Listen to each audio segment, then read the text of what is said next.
Existe uma ilusão confortável de que os conflitos no Oriente Médio são uma geografia distante. Não são. Eles entram na nossa rotina pelo preço do diesel, pelo dólar na tela do banco, pela hesitação daquele investidor que na semana passada estava pronto para fechar. Eu tive exatamente um limited partners que foram assim, né? O que acontece no Irã não é apenas um embate regional, é um evento com capacidade de mexer nas estruturas invisíveis que sustentam negócios no Brasil. Segundo a Administração de Informação de Energia dos Estados Unidos, aproximadamente 20% do petróleo consumido globalmente passa diariamente pelo Estreito de Hormuz. Isso já foi muito falado, né? Que é a rota estratégica que margeia todo o território iraniano. Quando a tensão ela cresce ali, o mercado vai precificar, óbvio, risco quase que instantaneamente. O Banco Mundial estimou que choques de 10% no petróleo podem adicionar até 0,4 ponto percentual à inflação global no curtíssimo prazo. E isso vai pressionar políticas monetárias e vai retardar cortes de juros. Traduzindo, guerra pressiona energia, energia pressiona inflação, inflação vai pressionar juros, juros vai pressionar crédito, e crédito é o oxigênio para quem empreende, principalmente para médias ali, para grandes empresas, né? Eu já vi esse filme antes, óbvio que em escalas diferentes. Como investidora, eu aprendi que o problema não é o choque, é a falta de preparação para ele. Recentemente analisei o caso de um ativo, né, de uma empresa, absolutamente plausível, que eu não vou dar o nome, mas eu vou chamar de Translog Brasil, que era uma operação de logística com aproximadamente 170, 180 caminhões e com as margens apertadas. E aí, num cenário, né, de alta de 15% no diesel, sem hedge, com contratos fixos, óbvio, a margem vai diminuir, o lucro vai evaporar em 2 meses. Evaporou, na verdade. O empresário não estava errado na operação, ele estava desatento ao cenário. Em outra ponta, imagina uma food tech que exporta, né, receita dolarizada, dívida em real,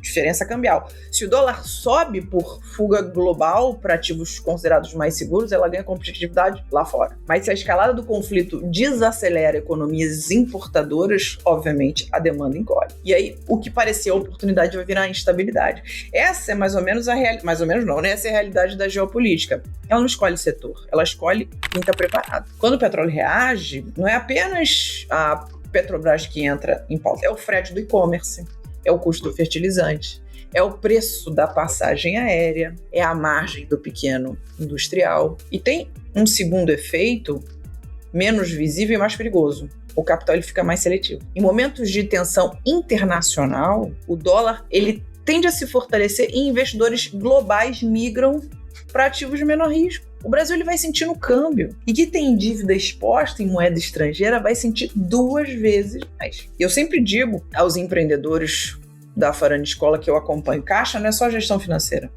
É estratégia de guerra, mesmo quando a guerra parece distante. Por quê? O mundo está vivendo uma fase menos ingênua da globalização. Depois da pandemia, guerra na Ucrânia, as empresas passaram a falar mais em resiliência, né, resistência à pressão, do que em eficiência. Um conflito envolvendo o Irã acelera esse movimento. Por quê? Porque as cadeias produtivas ficam mais caras, os estoques eles vão aumentar e as margens vão pressionar. Mas há nuance. O Brasil é exportador de commodities. Em ciclos de alta de energia e alimentos, ele pode e deve capturar ganhos relevantes. A pergunta não é se tem a oportunidade, a pergunta é se você tem estrutura para atravessar essa variação, a volatilidade, até capturá-la. Humanamente, guerras são tragédias. Economicamente, são testes de maturidade estratégica. Quando eu sento com um empresário e a gente revisa DRE, fluxo de caixa, né, exposição cambial muitas vezes, a gente não está falando apenas de números, a gente está fazendo uma leitura de mundo, considerando